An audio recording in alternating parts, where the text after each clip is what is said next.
Welcome back, everyone. We're back again. We're doing another animated D&D race. This time it is the Namekians from Dragon Ball Z and Super and whatnot. But yeah, let's jump right into this. I saw that we did the Saiyans, and obviously the Namekians are the kind of second biggest race in Dragon Ball, other than humans. But like we have humans in D&D, so not much point doing it. But yeah, so let's dive straight into this. So we have Namekians, or Nameks, are a race of extraterrestrials that are a peaceful warrior race.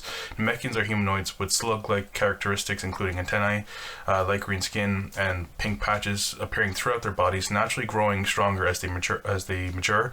They gain a very muscular and well-defined body or build. Appearance and physiology. Namekians are humanoids with slug-like characteristics, including antennae. I'm not kind of repeating this again, but that's basically what they are. Light green skin, pink patches appearing throughout their bodies. Elderly Nameks have darker green skin and less prominent pink patches. These appear more dull orange as they mature, or as they advance in age.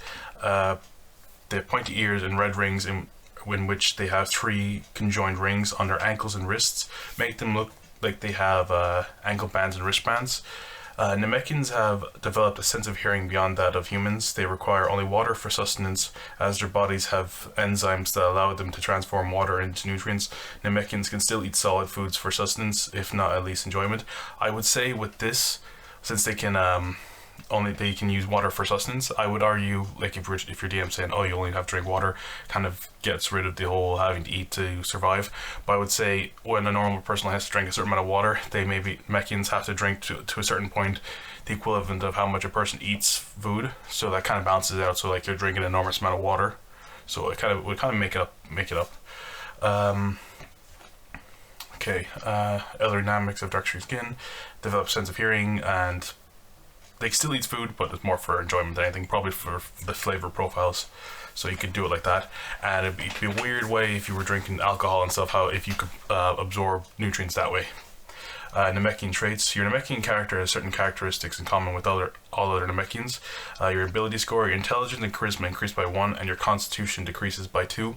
Because I find they're a little bit more frail, at least in comparison to the other the Z warriors. Like Piccolo just seems to always get his arms chopped off or something. So that in that sense, he's a bit weaker in that. They're a bit weaker in that regard. And I found Namekians, the best way to describe it is that they're very similar to both orcs and elves in how they mature, because they usually mature at a very young age. Because like if you look at Piccolo in the Dragon, I think was it Dragon Ball or Dragon Ball Z? No, Dragon Ball, when he fought Goku in the I forgot what the bloody tournament's called, Tenshai Budokai, whatever it is. But he fought Goku. Goku was about, 17, 18, and Piccolo was about, I think like, he's like 7 or 8 years older than Gohan, so he's probably about, I guess maybe 5 or 6 at the time. So, and like he was like the same size as Goku, so like they age very rapidly. So they mature at a very young age, between 10 15 like an orc, and they can live for hundreds if not thousands of years like an elf. With Namekian size, they're humanoids with slug-like characteristics. I know I'm repeating myself again, but including antennae, light green skin, pink patches throughout their body. Elderly Nameks have darker green skin, in which they have 3 orange.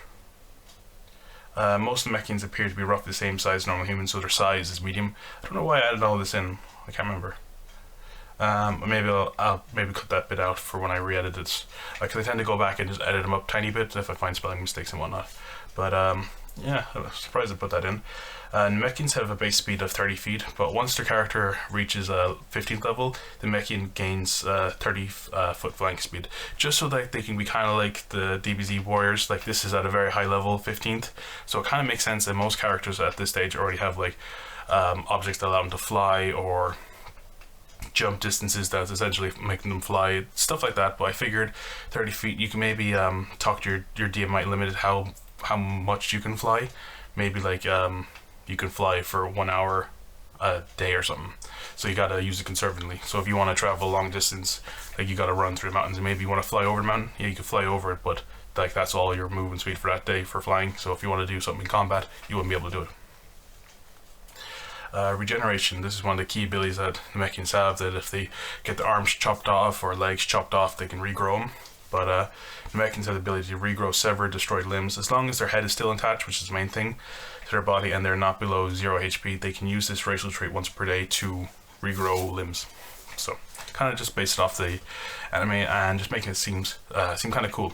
But at the same time, like, if you're going to be playing in a game where, like, if you score critical hits against a monster or enemy, you could chop off their arms. So this would come into play for those situations. But it might not come up in as often as if like in a normal campaign where the DM might just say, oh, if you die, you get your arm or your head chopped off, that's about it. Or to a point where it's like a brutal critical and something happens. But in those kind of games, I find you wouldn't really lose limbs unless you're dead. But in this case, it wouldn't really work, but you never know. Super hearing. Namekians have superior hearing compared to that of humans. Their hearing is so fine-tuned that they can track someone or something down to it with their hearing alone within 30 feet radius, i.e. tracking a heartbeat.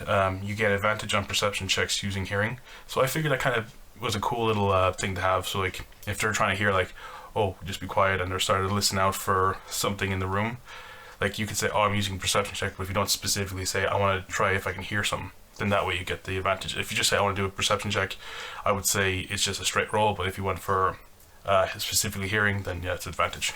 As long as what you're trying to hear for is within 30 feet of you. Body flexibility and stretching. A Namekian's body and limbs are also extremely flexible. They can elongate their arms and legs at will with considerable effort. They are even able to grow many times their size, but I wouldn't say this is more of like a flavor text kind of thing. Maybe you can make them like look a bit bulkier, or maybe like instead of being like, if your guy's like say 5 foot tall, you can make him look 7 foot tall. He'd still be medium, but it wouldn't change anything. His attacks would still be the same. He's just a little more intimidating, and in those kind of cases, maybe you could gain advantage for an intimidation check, depending on your DM's discretion, of course.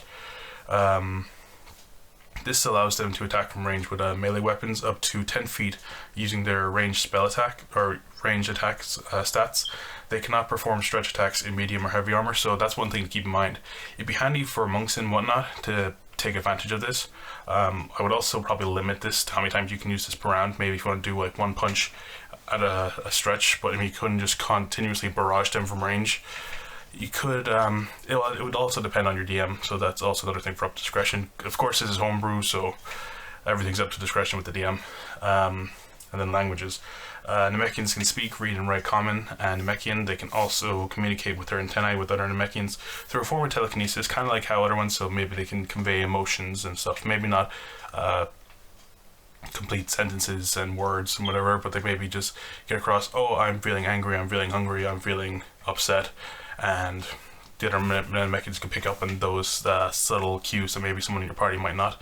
That if you're just keeping like a plain calm face, but inside you're like dying inside, and then other Namekians like, what the fuck is going on over there?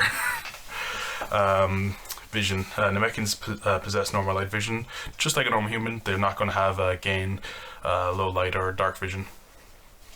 And then we have our sub-races, which is our clans.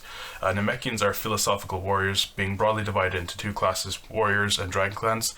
I know technically in the show there's 3, but it's majority warriors and dragon. I find that the demon clan is more of like a evil dragon clan, to an extent. Or like an evil combination of the two. But for this case, we're just going to keep them separate, because if you're going to play it, you might as well all just go Demon Clan, because you get the best of both worlds, but we kind of want to have some separation here. So you get to choose one of your Namekian clans. First up, we have the Warrior Clan. Once again, Namekians are humanoids with slug-like characteristics, including antennae, light green skin, and pink patches appearing throughout their bodies. They are split up into 4 different clans, the Warrior and Dragon clans. The Warrior Clan is the combat proficient members of the Namekians. They are hardier than their Dragon Clan counterparts. You have an ability score increase, your strength increases by 2 and your dex increases by 1. So they're a bit stronger, a bit quicker, kind of adds to their overall flair of the combat. They have a warrior instincts, just because they're more brought up to be combat savvy and ready to go at any time. You gain advantage on initiative rolls, so that's another little kind of nice little thing. It's not game breaking, but you're just ready to rock whenever you need to. Namek's Toughness, your hit point maximum increases by 1 and increases by 1 for every time you gain a level. This is where you kind of get the hardier appearance and physicality in comparison to Dragon Clan counterparts. It's not a lot, but just enough to kind of rock you up to the next level and stage. And it's one way to like subtly increase your Constitution score, even though you're technically not. You're just getting that bonus that you could get out of it. But it's a cool little just touch to it. Then we have the Dragon Clan. Once again, the same thing as before, but I'm just going to skip down to the bottom part. The Dragon Clan is the magic proficient members of the Namekians. The greatest unique trait of Dragon Clans is their ability to create objects, and if they reach 20th level, they can even create Dragon Balls. When you get to this stage, this would be up to DM discretion how you work this. Maybe essentially it's like you create these objects that you can instill the wish spell into, and maybe it's like a one-time use kind of thing. But just stuff like that, because you're essentially, these kind of classes more kind of go towards wizards and magically based classes, so it wouldn't be too far a stream for them to kind of create stuff like that. But you also gain an ability score increase with this race or clan. Your intelligence score increases by 1 and your wisdom score increases by 2, so you could go into maybe being a wizard or a cleric, another wisdom based classes. I think even a monk, really. That could be an interesting one if you want kind of more spiritually, and could work well with the new Unearthed Arcana that came out, the Astral Self Monastic Tradition. I put a video of that yesterday, so you guys want to go and check it out after this. I'll put it in the link description and up in the little box, which is up there somewhere. You guys can check it out if you want. Magical Aptitude. You have advantage on all intelligence, wisdom, and charisma saving throws against magic. Just so you're a little more magic savvy. It's not too crazy. Your rolls might be okay, but you can still fail, so it's not the end of the world. Cantrip. You know one cantrip of your choice from the wizard spell list. Intelligence is your spellcasting ability for it. And you gain an extra language. You can speak, read, and write one extra language of your choice. So you're a little more magic savvy, a little more intelligent in comparison to your warrior clan counterparts. They're the physical brutes, the fighters, the barbarians of sorts, and you're the more the wizard, sorcerer, that kind of stuff. So more magically aptitude. You don't have to go down the wizarding path or the magical path. You could become a barbarian if you want to, but the option's there. It'd actually be interesting if you went down the barbarian path and you had a cantrip, maybe like have light or something, and just constantly lighting everything up, or even like a firebolt. It'd be cool when a barbarian is like firebolto, like what's his name, Ben Crannell from Dan Mackey, kind of like that. It'd be cool little side path to go down. But yeah, that's our Namekian Race. You can download it and the link below. It'll be linked to my Google Drive. You guys can check it out there. Download it. Let me know what you guys think of it. Please like and subscribe. And if you guys want me to do any other animated D&D classes or races, let me know, and we'll work on something to do. But yeah, sure. We'll end it there. Thanks everyone for watching. Please like and subscribe, and I'll see you guys next time. Bye.